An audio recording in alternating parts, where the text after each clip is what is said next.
Friggin' what up, dude? Welcome back to another dank episode of History is Dank. Got freaking Aaron on the sticks. What up, Aaron?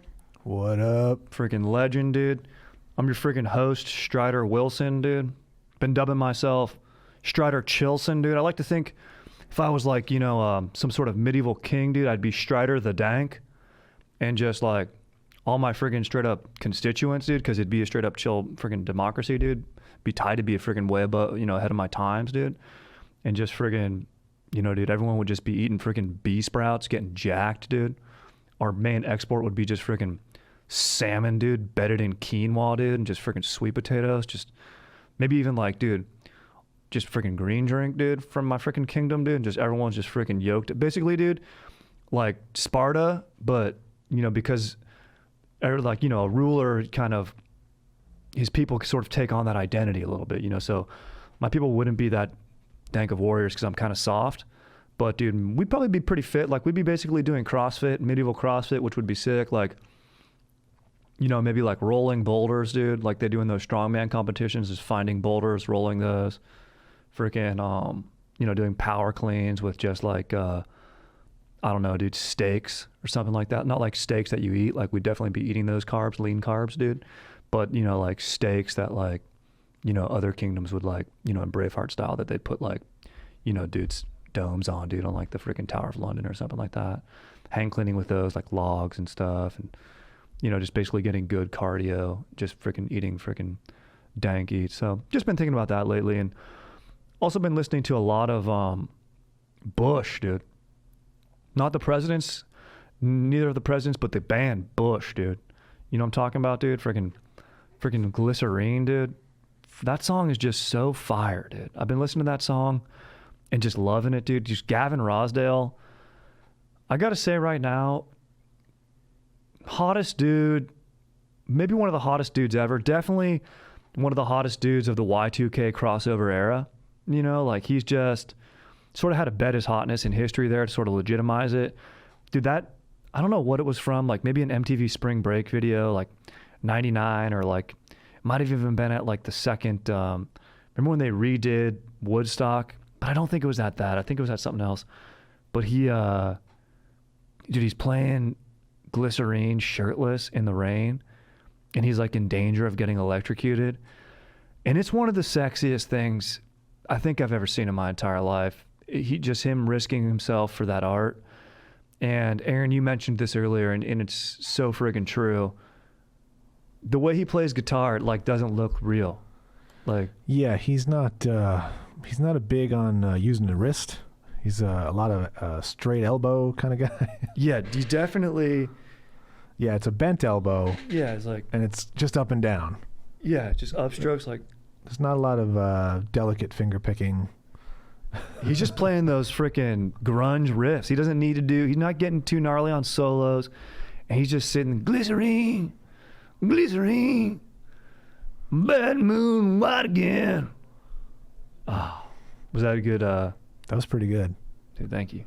I think I don't know what he's saying in most of that song. No, I had to look up, I had to actually research a little bit of that. Like, yeah, I have no idea.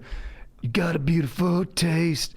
Like she's talking about like strawberry fields. Also, what is glycerine? I'm not sure what glycerine is. Is it like a chemical compound or something, or is that just like something he made up that just because he's so attractive and freaking legit rock star that we just all accept it? We don't question it. We're just like glycerine. Yeah. Maybe it's just one of those things that we're just supposed to understand on a level that's metaphysical. It's just like I get it, and I do. I freaking love it. It's so damn good, dude. Oh, yeah. Machine Head is the reason I started playing guitar. Really great song. That opening riff. Yeah. Turns out incredibly easy, which is awesome for me. And it sounds so badass. Yeah. And it was just playing over and over. I was watching a Road Rules marathon. Mm-hmm. And they just played it over and over in the commercials and hooked. Got a machine head, better than the rest. Machine Head. So good. Come down, dude.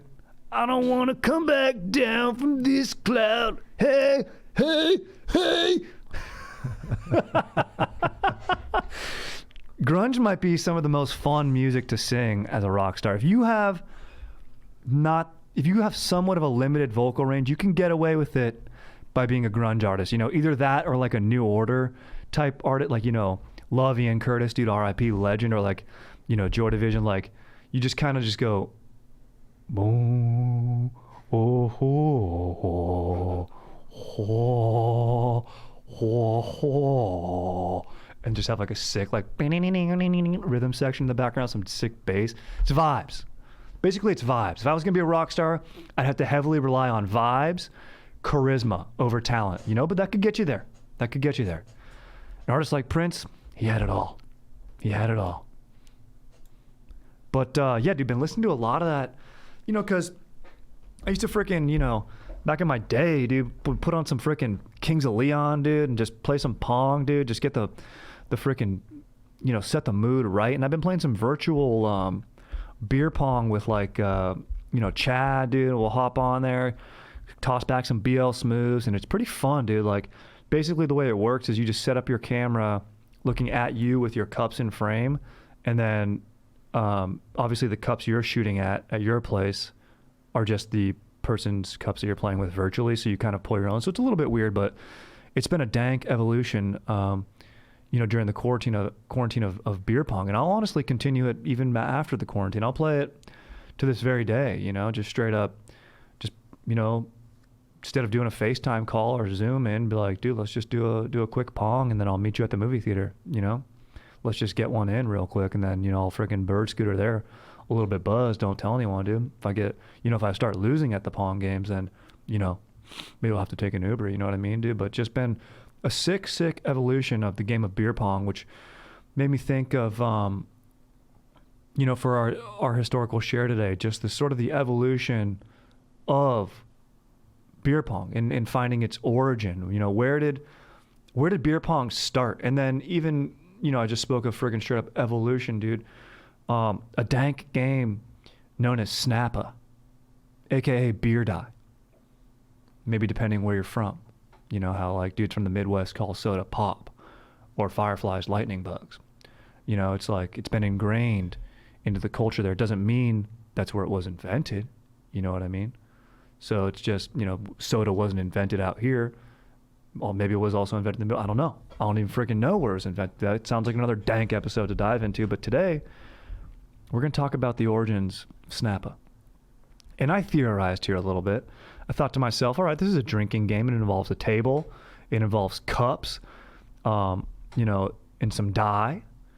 But it had to be rooted in something previous to that. And I would imagine that'd be probably beer pong. Probably not flip cup. You're not flipping cups. You know what I mean? You're using generally like a nice IPA style glass. Actually, more of like a lager cup set on the corners of the tables. And you're throwing the die up, trying to sink it in the cup, dude. It's got to, you know, that's where the gray area comes in. How high is it going, dude? Has it gone high enough? And is it landing halfway past the table? So, you know, I could study the rules and say, oh, based upon the rules, can I find an origin for this game? But I thought, you know, let's start with Pong, because that's definitely, at least in my experience, something that I was introduced to first, and I'd imagine most of the world as well, in all of society. And so I did a little research here, and I found that brew pong, it has some mystery behind where it was invented, which makes sense, dude. You know, a lot of people are probably freaking buzzed, dude, and they can't remember, dude. You know what I mean? And they're like, oh yeah, dude, my buddy Dale, dude, he showed me that game, so he probably must know. And you could go down that rabbit hole, and Dale's like, no, dude, it's my buddy Kevin, dude. And then Kevin's like, no, dude, it was EJ, dude. EJ knew about it, bro. And so, you know, how far can you go? And apparently, people are saying, dude, on these freaking articles that I've done some freaking research, dude, that probably started in Dartmouth or Bucknell. There's a little bit of debate. They're saying, you know, Dartmouth, they were probably using the paddles, and then at Bucknell, dude, they freaking started the paddle-free version around the 1950s or 60s. Then I cruised over to a little website called bpong.com, which got me fired up. Honestly, I'm surprised it's not my internet homepage. But then I started reading it, and I'm like, no, there's a reason it's not my internet homepage, because, dude, whoever wrote this article, dude, and I could have looked at the dude's name or lady, but I didn't, dude, because I didn't stay there very long because it was just the most angry article. The tone of it was just, first of all, the title was, "Everything you've read about the history of beer pong is bullshit." Hilarious. So that was a nice draw. And then it just did. The tone was just angry. It's like, oh, no one knows the rules. It wasn't Dartmouth. They played with paddles. And just like, basically they weren't saying anything was right. They were just saying everything else was wrong without giving me any alternatives. And I'm like, dude, I'm out. But they actually did have something a little bit sick that let me know that there was a Beer Pong Olympics and it has a set of rules to go by.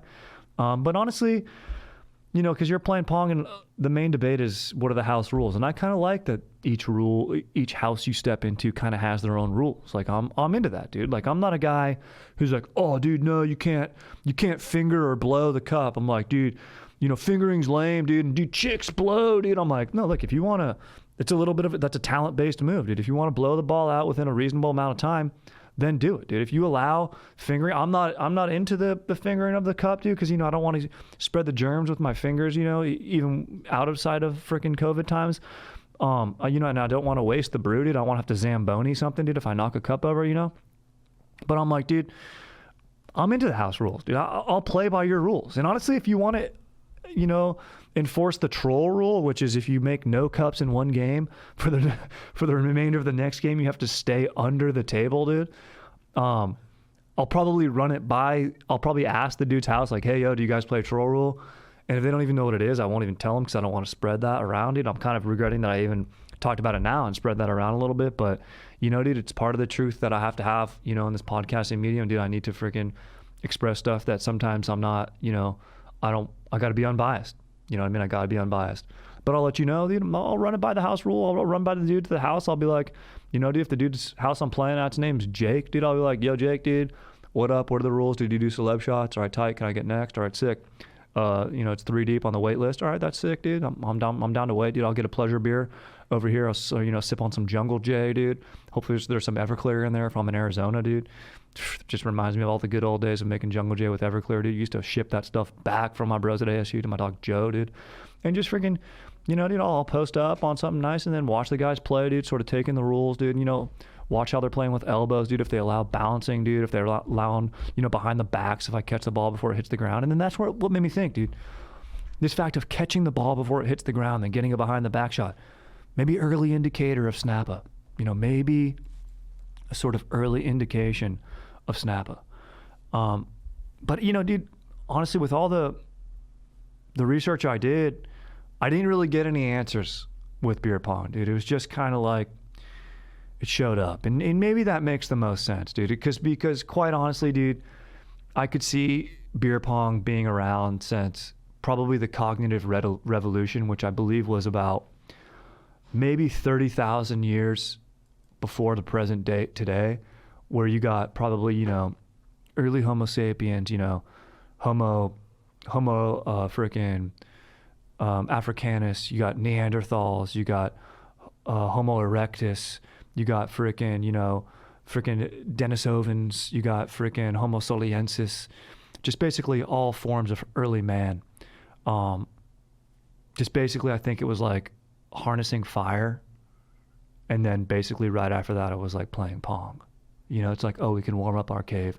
And dude, quite frankly, a lot of the reasons people think that Pong was invented, you know, paddle-free in the 50s and 60s was because Dartmouth and Bucknell, dude, it was a cold climate areas, and it was a game that, you know, bros could play inside the house even during cold weather, even though I must say playing it outdoors is much, much superior. So I don't know if I quite believe that it started in the 50s or 60s. I do have to believe it started many, many, many years earlier, possibly 30,000 years earlier. I mean, it's sort of something that's in our DNA. It's like, I want to compete with my bros.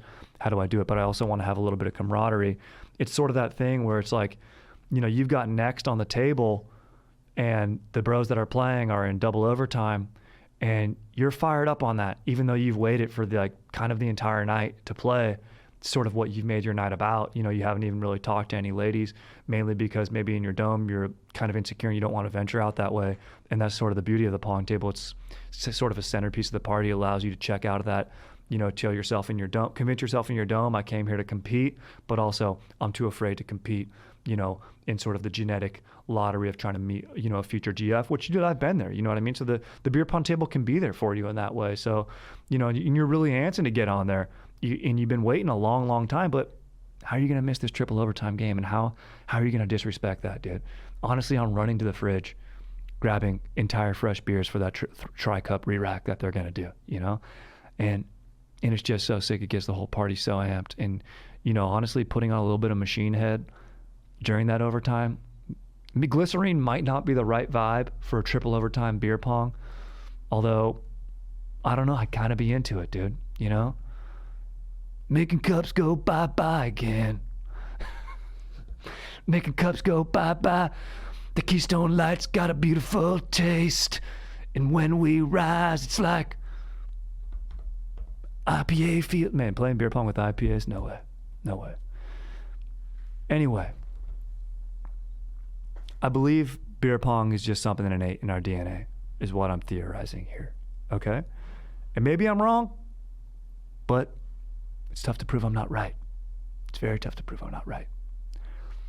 But, I want to have a feeling of dankness coming out of this pod. I want to feel like, we've accomplished something. And I don't think, maybe with beer pong, we have to just settle in our domes and sort of draw from this dank movie called Kingdom of Heaven, which is so legit, about, the Crusades, the battle for Jerusalem, and I don't know which set of Crusades it was. I think it's like 10th century or something like that. I think King Richard comes and talks to Orlando Bloom character at the end of the film, and he's like going back to Crusade. So right before King Richard, Saladin recaptures the city of Jerusalem from the Christians, and Orlando Bloom's character has a frickin' dank speech, and he says, and I'm paraphrasing here, he says, he's talking about the city of Jerusalem, and he's saying we're basically just going to defend the people here, because when the Christians came in here, they slayed all the Muslim people there, and it was freaking just unbelievably, of course, unchill.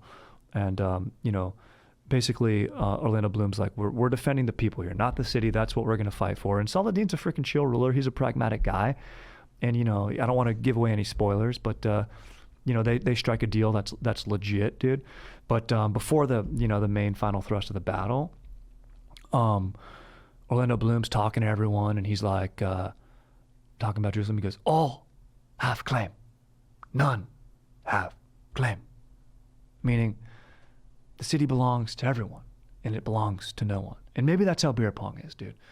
You have bros from so many schools saying, nah, dude, it was started at Wisconsin, dude. No, dude, it was started at Iowa State, dude. No, dude, it's an Ivy League thing. It's a genius thing. It's got to be Dartmouth, dude, or freaking Columbia, dude.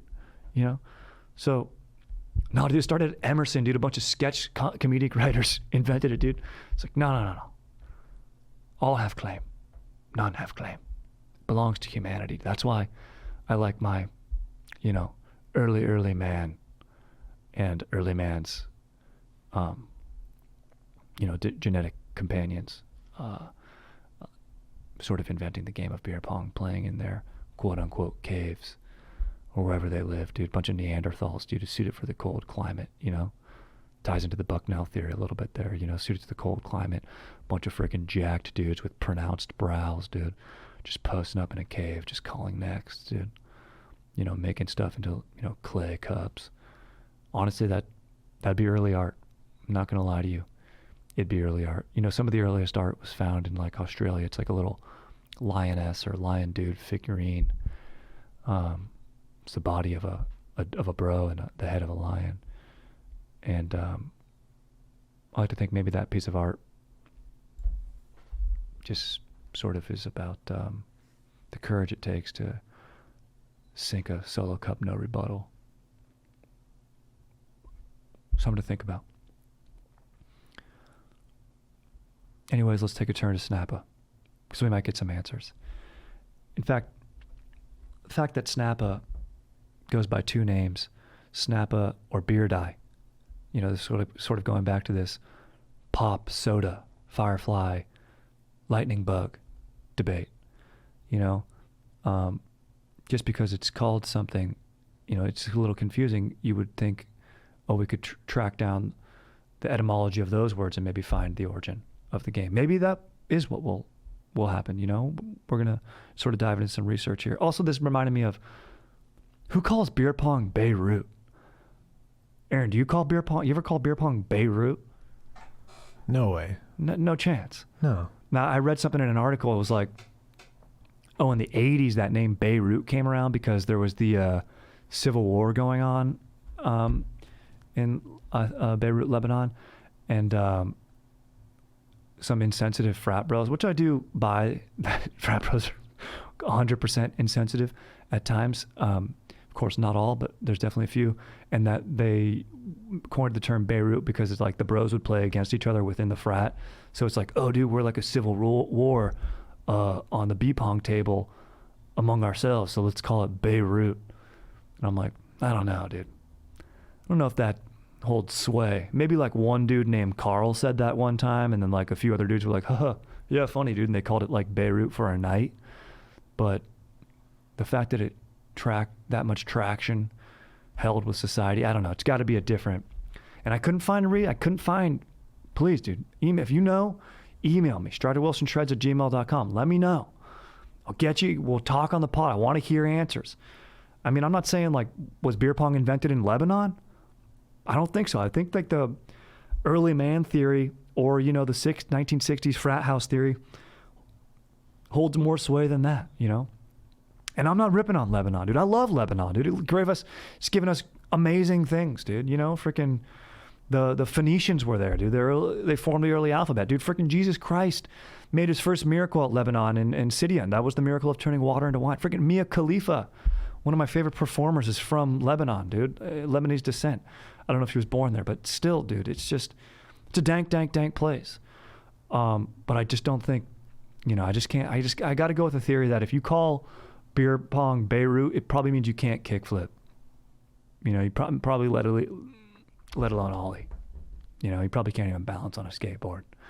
So that's if you're calling Beirut. That's the factor, dude. I'd wager and everything. I'd wager my next on the pong table.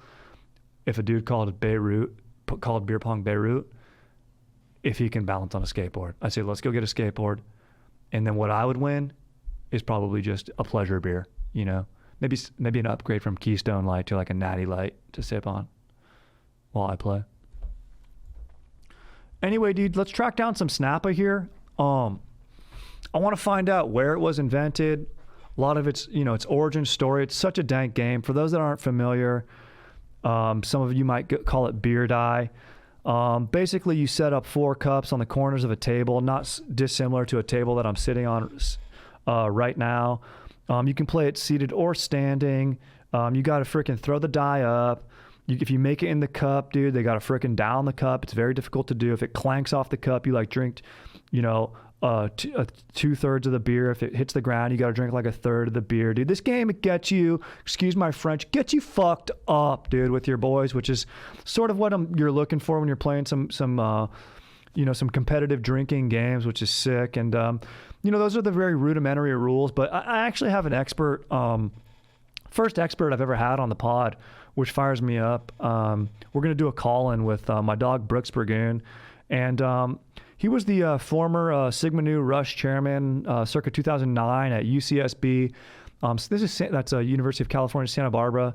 And he was playing Snappa at where I do think, last I talked to him, but I'll get an update from him, that the origins are in Del Playa, at Isla Vista, which is honestly like the party. It's basically heaven on earth for partying. It's sort of this like Goldilocks condition of dankness, where there's, you know, you got city college kids and you got the UC kids, all just partying together, you know, sort of peacefully coexisting and raging there. And I've been lucky enough to go up there a few times and just really enjoy myself, getting legit buzzes on, having great conversations, and just, you know, really making, honestly, lifelong party connections that I thought would last for a long time that night, but really, you know, realizing the next day was mainly just probably the booze talking, but just doing great partying with my bro. So I don't think there's really anybody who's more suited to talk about the origin of Snappa than my dog Brooks, and he's a filmmaker. He's actually doing a documentary film on this very subject. So I think he's dived quite deeper into research. So I think let's get him, he might even be a primary resource, which is so valuable when doing historical research on any topic, really. So let's see if we can get some questions answered about the sort of origins of Snappa here, which would be so sick, and we'll find out. I'm looking forward to learning alongside any listeners right now, and so I think he's going to be great. I'm dialing him in right now. Here we go. Also, while we dial him, dude, fun fact about Lebanon, dude. Creator and production manager of the iPod was originally Lebanese, dude. Tony Fidel. Pretty sick. Land that keeps giving, dude. Strider, what's up, my dog? My dog Brooks, what up, dude? How are you, man? I'm pumped. I'm pumped to be on the pod, dude. Dude, thank you, dude. Stoked, bro. Stoked to have you, dude. Very stoked. So fired up, dude. And dude, thank you for making yourself available, dude. Brooks just had a dank son, dude. Johnny, dude, congrats, bro. So dude, the guy's a legend, man. I can't tell you, this kid is gonna come out firing. Yeah. I cannot wait to see him be on the court one day. This guy's gonna be a beast. I cannot wait either, dude. Dude, Brooks is a basketball player. He's 6 feet 6 inches, which I think does lend itself to being a superior Snappa player. I mean, I would say having that length. I mean, I know you want, maybe an ideal matchup is sort of like you have one tall dude and then one, scrappy, shorter dude who's closer to the ground who can dive. I don't know. Absolutely, dude. Absolutely. No, I mean, I think one of the big elements of Snappa is your lateral quickness. Right. And for what I lack in lateral quickness, I definitely make up for in length. So yeah. I'm going to be a little bit behind the die every time, but I'm going to be able to extend those arms, get low, get under the die so that we can make sure we move on to the next point. It's all about how actually in college, my teammate, my senior year, and I say teammate because we had a full-blown Snappa league at our house in 2010. It was great. Amazing. My teammate was, I think he was like 5'4", little guy, quick.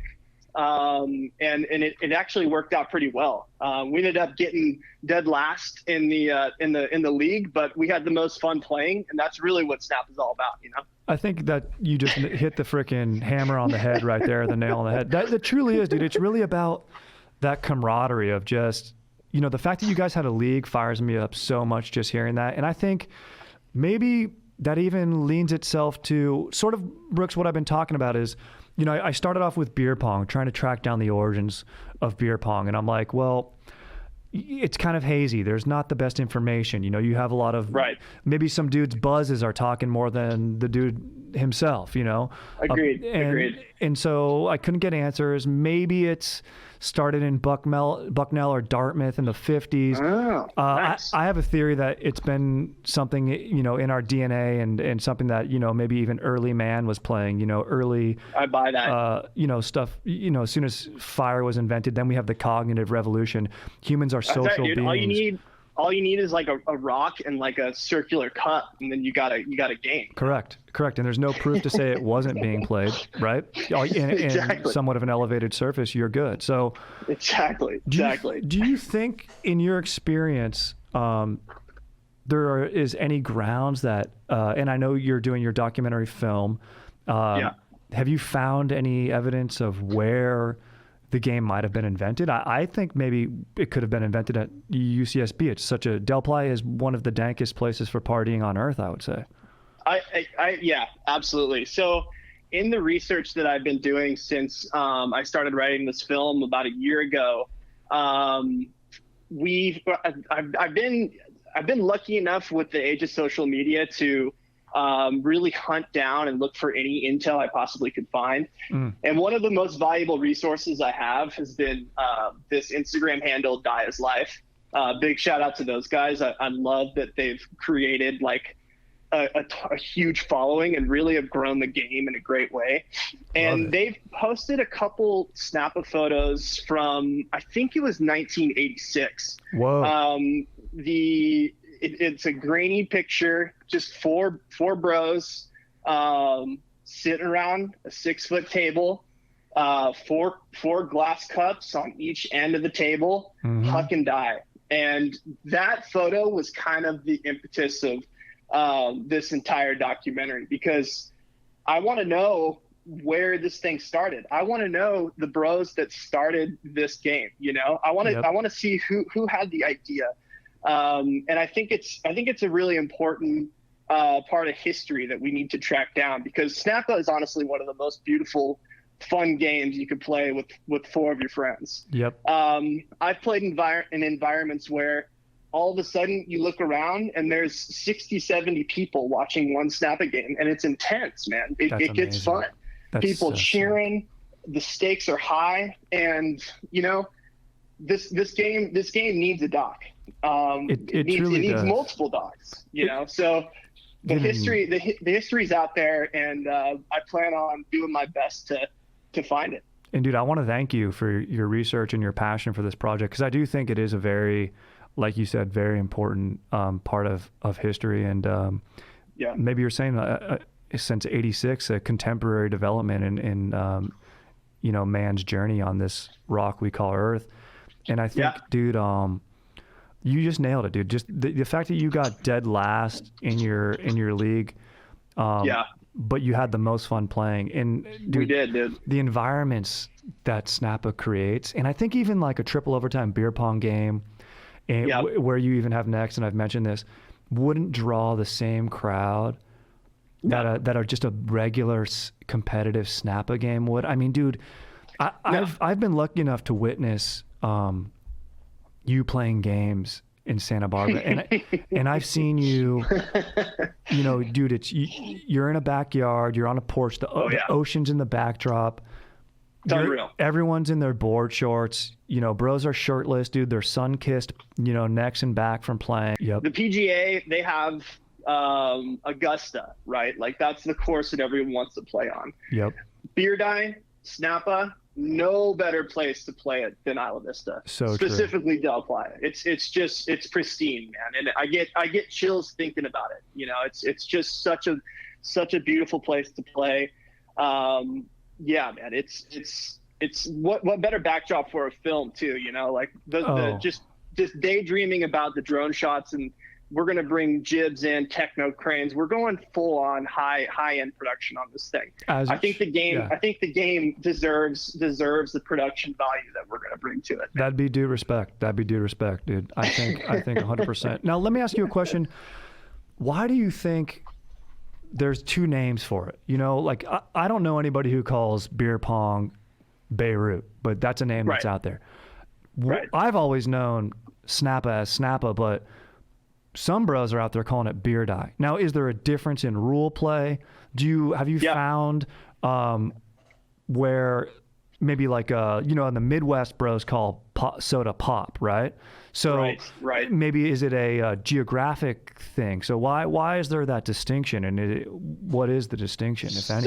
So really, they're two different games, kind of played in the same genre. Right. Snappa is in my opinion, and in the research that I've done, Snappa was first, right? Mm-hmm. Snappa is a game that you sit down, you play for the games take a long time. And let me tell you, you're drinking a lot of beer when you play Snappa, because if you miss the table, if you score a point, it's a third of your beer. So you miss 3 times, you get scored on 3 times, that's a full beer.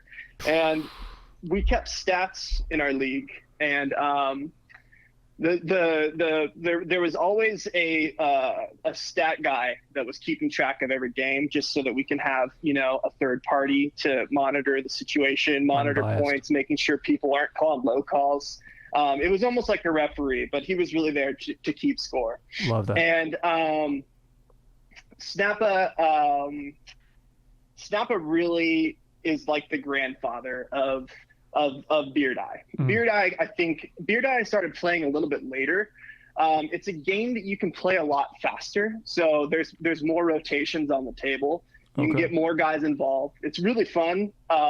Beer Die is probably the game that I play the most still, because it takes less time. You're playing multiple teams. Snappa is really a game that you could really only play 1 or 2 before you're completely housed. So I think Beer Die kind of developed out of Snappa to get more bros involved. it's still just as athletic, maybe even more athletic, Beer Die.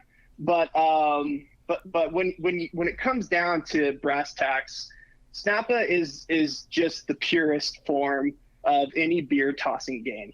Right. Beer Die, like I said, amazing, super fun.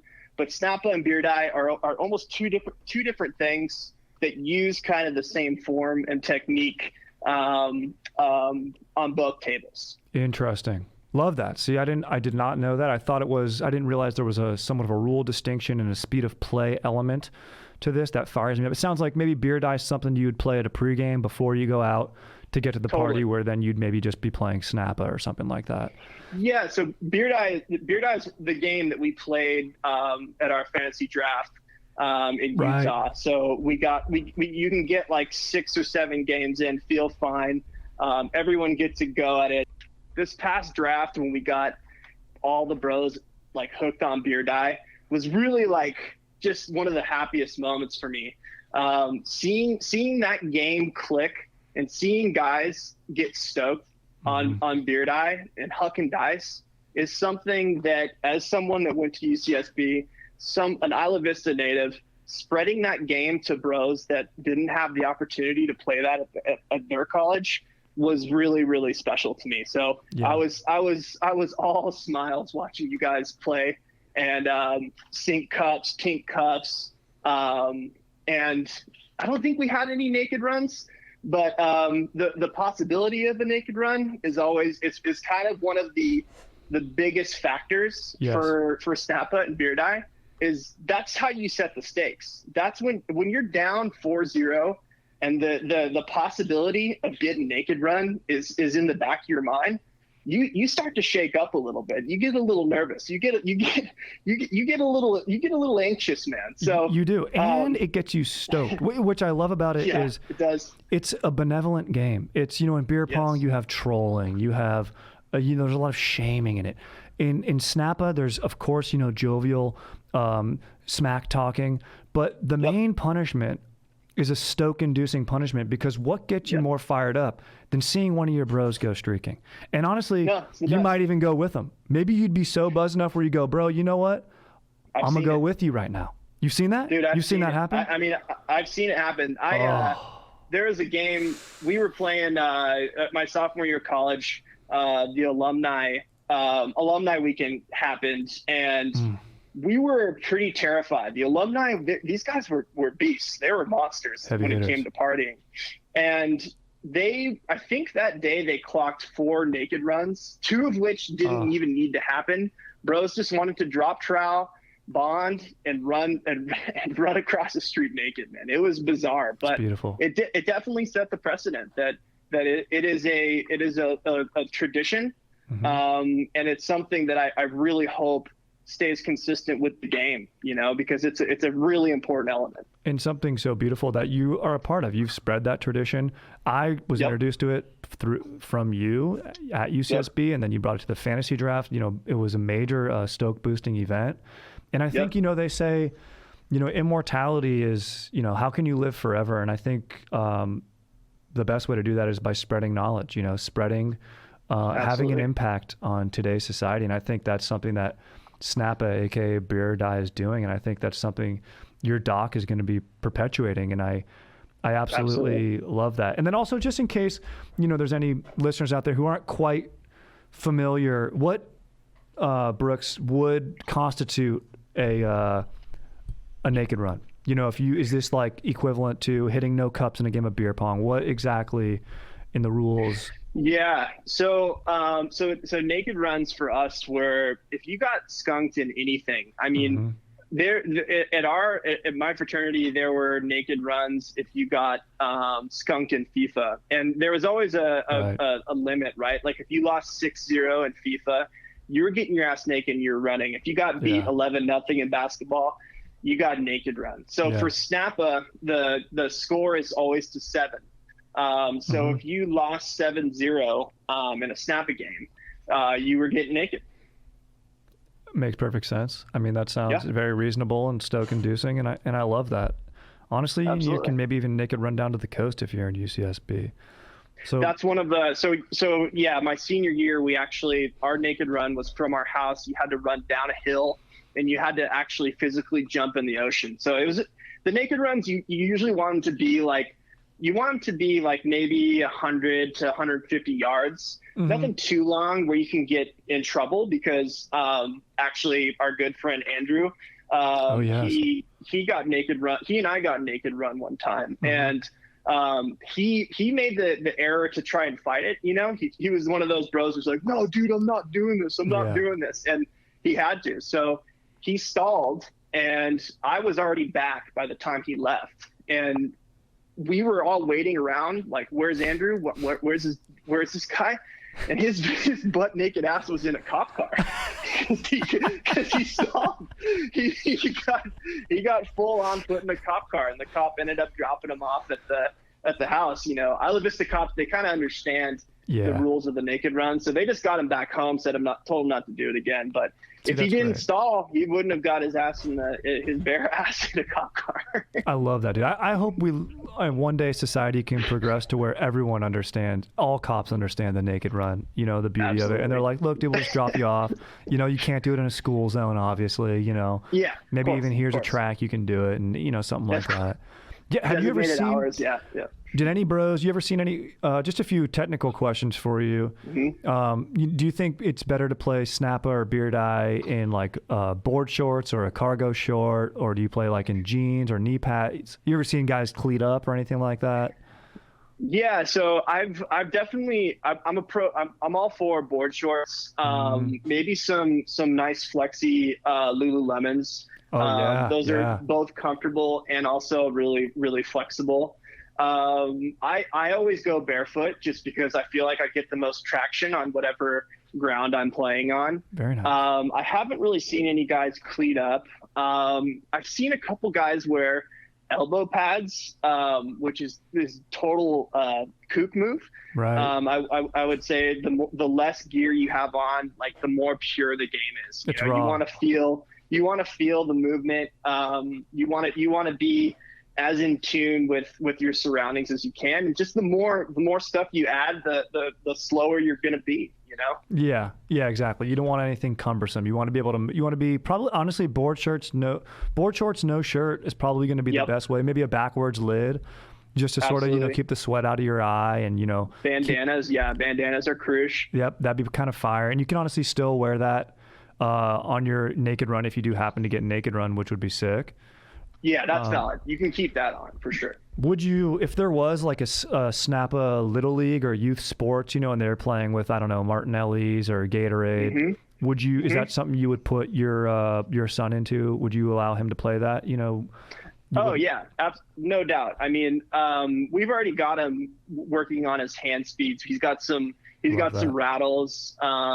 He's starting to grab stuff, which is really encouraging to me, because I'd love to see like that quickness in his hands. Like that's just something you can't really train, you know. That's just you can see it early, you know. Some guys are just born with it. It's innate. Just from seeing his hand quickness and his ability to track his pacifier like that, I know the guy's going to be a legit player. There's early indicators, and you have an eye for that, that's legit. I mean, most guys, you know, the layman might be like, oh, my kid's just, you know, sort of playing with a rattle or doing something, but it's like, no, there's deeper meaning behind this. Like, there's, you know, the way he's gripping the rattle, the way, you know, if he's underhand lobbing already, if he's got that little flick in the wrist for some finesse, that's beautiful. I mean, like, if you want to talk about like a pure Beer Die Snappa player who's never played the game but just kind of fits the mold of a player as far as quickness and ability,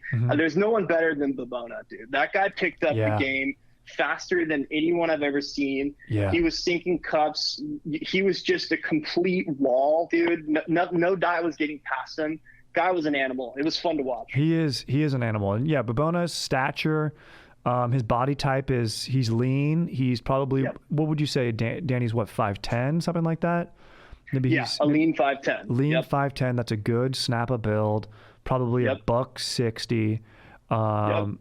You know, so that's kind of where you want to be at. You know, maybe like baseball players, and just let me tell you, baseball players are typically the best like gifted Snappa players. These guys, like if you play against a baseball player, if you get a baseball player on your opposite team, it's already in the back of your mind. These guys are keeping their eyes locked on the ball, locked on the die the entire time, man. And it's for whatever reason, that sport just really translates into Snappa and Beer Die.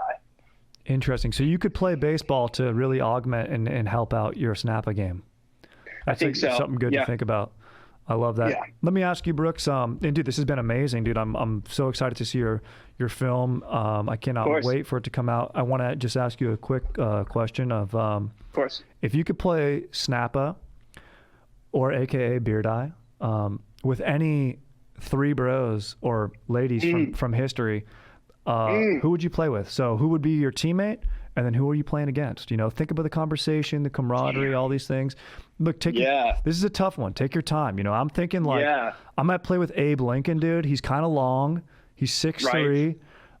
He's going to be honest, so he's not going to cheat. Maybe Abe Lincoln would be like the ref, dude. You know what I mean? And I think, you know, maybe Napoleon. It's a gentleman's game, dude. It's a gentleman's game. There's no finer gentleman in our history than Abe Lincoln. Sure. Dude, exactly right. Exactly right. You know what I mean? Yep. Like, dude. So, let me think. My top other three bros to play with, in history. You know what? I just right off the bat, just because I feel like he'd be a really good, shit talker and also really encouraging, and probably have some good quickness because I've seen him play hoops. But I got to go with Barack Obama. Like that guy, for whatever reason, I would love to throw pints back with that guy. Beast. And get him on the Snappa court. Maybe chill out on a gort after you guys win, dude. While you're playing, dude. Yes, dude. Hell yes. Exactly. Probably another guy, because I've actually there has been a picture that has circulated of this guy playing Snappa before. I think Die's Life posted it.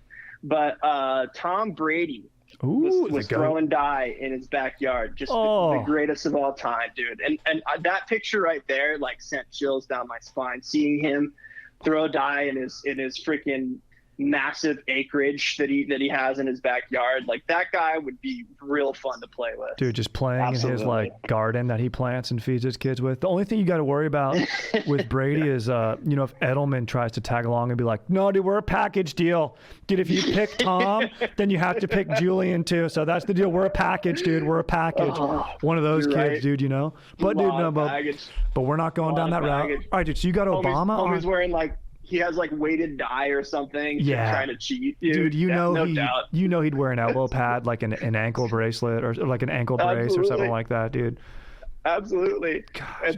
And then the last player is someone that's near and dear to my heart. Actually, anytime I played Snappa in the league, I wore this guy's jersey to fire me up and just to try to be as much like him. But it's got to be the late great Kobe Bryant. Rest in peace. Oh yeah, R.I.P. No dude, doubt, Mamba. Hell no yeah, doubt. Dude. Hell, that's my squad. I would love to witness that game, dude. I'd love to be just posted up, like, you know, on a balcony in the house next door to the backyard that you guys are playing in, just freaking sipping on a dank grapefruit sculp and just watching that game go down. Yeah, dude. So there's actually the type of beer that usually is played with Snappa always kind of varies. So the first game of Snappa that I ever played was with natural ice. Which is just a really horrible beer that's just malt liquor. And what was good about that beer, though, is that it made the stakes kind of even higher, because the last thing you wanted to do was chug a third of that thing. Yeah. And you know, on average, this is actual data. On average, there's like you usually drink between 10 and 12 beers per Snappa game. So 10 or 12 of those natural ices, you're cooked. So we always had a rule, like if you ever wanted to play like the real OG Snappa, like the grandfather game, the way it's supposed to be played, it was supposed to be played with natural ice. Word. Oh, dude, interesting. Great fact to learn right there. Nice little factoid. I freaking love that, dude. Oh, also, what do you think? What music do you think is best to bump while playing? Like, is there a good tunes to play, or do you play in a no music environment and sort of really focus in? I mean, I like to always play with, some Sublime, maybe some Slightly Stupid going on, maybe some Wise Man. Dude, absolutely. I would little Iration. Oh, Iration, no yeah. doubt, Oh, dude, Iration, yeah. SB Lokes too. SB Lokes, hell yeah. Yeah, no, music is a great addition to the game. We had a Snappa arena built indoors our senior year, and Amazing. we actually propped up the table on 2 speakers. So it was anything from pro nails to yes, pro nails to Sweet Child of Mine. It really just depended on who was in control of the iPod that day, But music, highly encouraged. It gets you fired up. The banter's always good, like the conversations that fly while you're playing a Snappa game are great, but when you're a little deeper into that party session and you got to have a little bit of music to keep you going, like, I'm all for it. Hell yes, dude. So basically our takeaway is, Snappa's one of the dankest, most, benevolent games known to man, and probably, and correct me if I'm wrong in saying this, came onto the scenes probably in the mid, at least as far as your research has gone at this point, in the mid 1980s, possibly in Santa Barbara, but potentially maybe somewhere else. But does that sound about right? No, exactly. And, hopefully we were supposed to shoot this thing this summer, but, everything kind of got put on hold. We're hopefully we're shooting it in 2021 springtime, and we're gonna try to get to the bottom of all these unknowns. That's what I love about the documentary form is some of the we just were blessed with the MJ doc, The Last Dance, and we got to know MJ in a way we never have before, and that's what I hope to do with Snappa.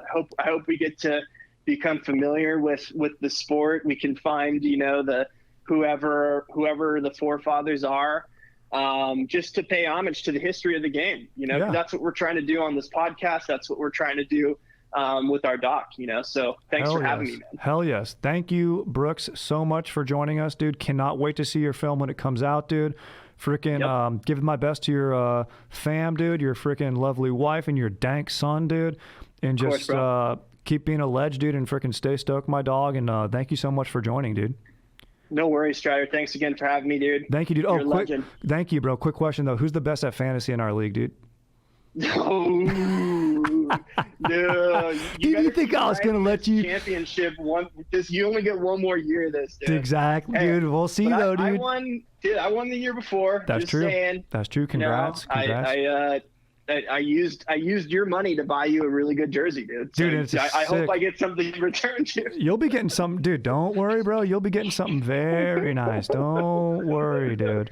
I got something coming for you and maybe even the little dude too, dude. Let's just say. But really, what I want is from that Florida, trophy. That's dude. what I'm trying to get. Oh, baby, that's what's up, dude. You'll be getting the hardware is what it's about. I had to grill you, dude. I couldn't let you off that easy, dude. Brooks, my dog, thank you so much, dude. Appreciate it, dude. Have a freaking wonderful rest of your day, and freaking just keep chilling, dude. All right, later, man. Later, dude. Much love. All right, dude. Much love, dude. Much love is what Brooks was saying. I hung up early, dude. I got a little nervous. Dude, fire interview from Brooks, dude. Thank you so much. Aaron, any thoughts? Did you have any questions as we went along or anything, dude? I mean, he sounds like he's got a good handle on it, but it sounds like he's still doing some research, which we are too. We're trying to get these answers, and sounds like it's maybe just an unsolved question in history at this point. Where did Snappa come from? Pong. Yeah, I mean, it's just another thing that is delayed due to COVID-19. Yep.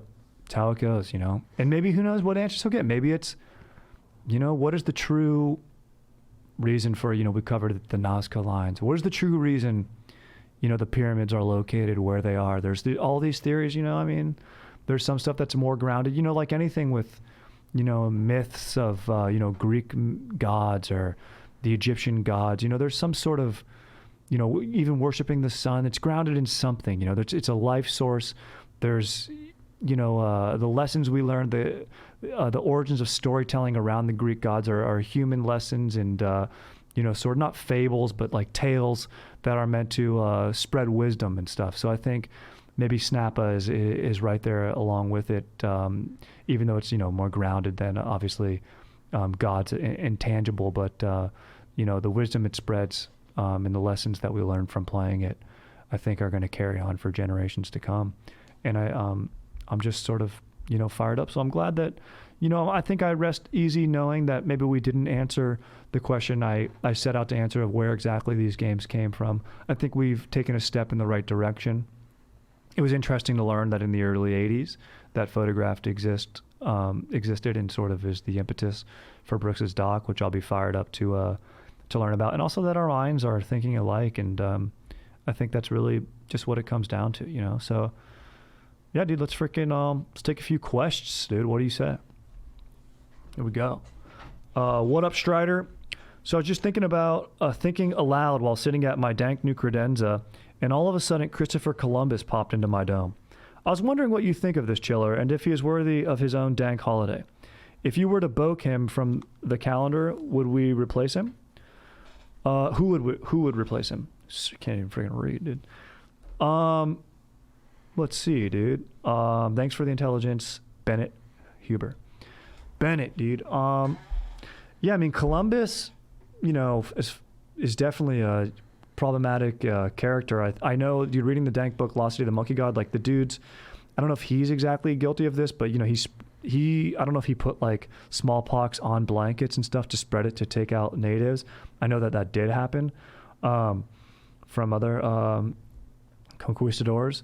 But, dude, yeah, man, he's definitely directly spread that disease. Like, he brought over, 1,500 people. I think, 700 died in his second voyage back to the Americas.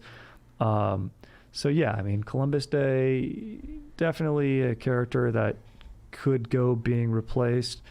I think as far as the exploration aspect of it is cool if your purposes are to explore. I talked about this book, The Lusiad. You should read that about Vasco da Gama from author Camões wrote it, this Portuguese dude. And, if you look at it from an exploratory context, it's kind of cool when they're checking out these port maps, but then, that leads to, of course, commerce and empire. And so that's where it gets, people are doing stuff that's not chill. So I don't know if Columbus is exactly a chiller. If we were to replace him, I don't know if we would even need to put someone else in there. I mean, maybe someone who's more chill, who helped out native populations. I don't know, Aaron, what are your thoughts? I feel like in LA, maybe it's California as a whole, I'm trying to look it up. We've replaced it with Indigenous Peoples Day. There you go. That's the move. Yep. That's the move. Indigenous Peoples Day. So everyone, not just one person, but every person. Yeah, I love that. Let's see. Dude, Strider, I've been crushing so many IPAs lately. My tummy is beginning to hurt. Is there another brew I could turn to? IDK, though, because I love IPAs so much. Ian. I also am an IPA guy myself. The present Brooks got me, who we just had on here, it's a Jaguars jersey that says IPA guy on the back, and nothing describes me more. He actually just started saying that I'm a Jaguars fan, even though I wasn't. And everyone's like, yeah, dude, you're a Jaguars fan now. So, it was just sort of this interesting thing that developed. And then now I do find myself kind of cheering for the Jaguars. So, kind of interesting, the power that Brooks had over mind. Can the guy manipulate minds? Maybe he can. I don't know. But don't turn to malt natty ices. That's what Brooks just ruled against those. I mean, dude, I sip on a nice Pilsner. Maybe try Pilsner or Quell, the true Pilsner, because it comes from the town of Pilsen in the Czech Republic. And, and other Pilsners brewed in that style lend themselves that name, but true Pilsner is Pilsner or Quell, and I find those settle on the tummy fine. A nice Peronis are dank, dude. There's an upscale brews. But, I mean, dude, a Coors Light or a BL Smooth isn't gonna treat you too bad if you're having a few. It's not going to have the buzz factor that an IPA has, but they're pretty dank. I mean, dude, I don't even know if they still make Bud Light Platinums, but I wish they did. I'd sip on one of those. Aaron, what do you think? What are you sipping on? I don't drink, so Oh, dude, even better. Dude. That's not yeah. gonna hurt your tummy. I'm usually fine. Like on a summer day, man, like there's nothing better than a bottle of Orange Crush. Oh, dude, It's like a cold bottle of it. Oof. do you ever have Cactus Cooler? Oh yeah. Dude, I think it might be That's one of the great, best too. sodas out there. Yeah. It's so dank. Are you going Orange Crush over Sunkist? No, I mean I go either way. I don't really have a preference between those two.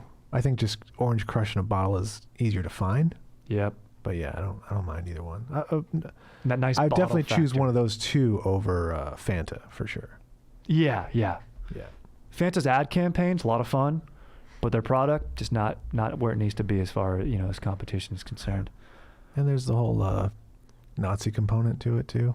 Oh, dude, yeah, I forgot about that. Yeah, that's definitely a reason to not purchase. Yes, if you're not aware, Coca-Cola was still doing business with the Nazis during World War II, and they created Fanta as a way to kind of skirt the laws. Oh my. Okay, so it's even its origins are nefarious. Don't Yeah. love it. Not going to be getting myself any Fantas anytime soon. Yeah. I'm not going to be sipping a Fanta on Columbus Day.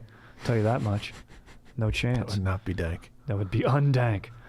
Yo, Strider, what up? How do I get a girlfriend? Ralph Childress.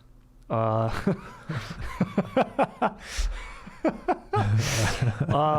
love the directness, dude. I would say maybe lean that way, but maybe you're a very direct guy, so you got to lean a little more indirect, little charm factor here. But I think, being up front and letting the lady know that you're in it for the long haul, I think that's a good move. You know what I mean? I think you got to come on at the right time, though, and drop that, because everyone, they want to play the game of, ooh, keep options open. And then they're like, oh, I'm really kind of enjoying.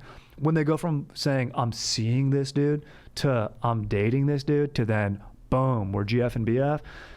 That's the frickin' transition you want to frickin' sort of, that's the path you want to go. Those are the stones you want to step on to frickin' the dank life of having a dank GF. So, I mean, I don't know, dude. I mean, you got to, be true to yourself. Don't try to go out of the way to, please anybody. Everyone has their own interests. There's definitely someone for everyone. You know what I mean?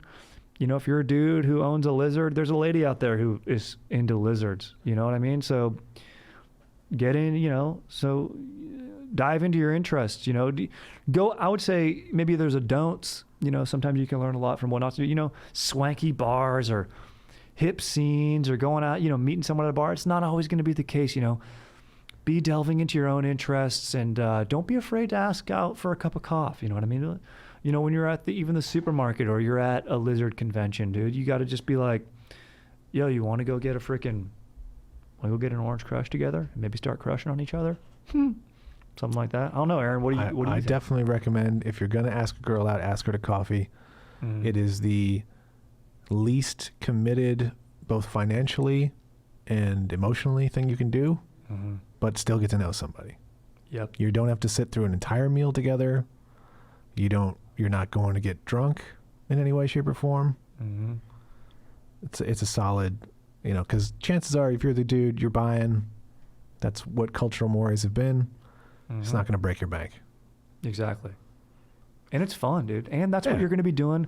I love having a nice cup of coffee with my GF right now. It's something that it's a great indicator of what's to come. I mean, you want to be with someone who you're enjoying the conversations with, not just the lovemaking and enjoying, So, yeah, Aaron, that's fine. And also, if you're into sports at all, find a co-ed sports league in your town.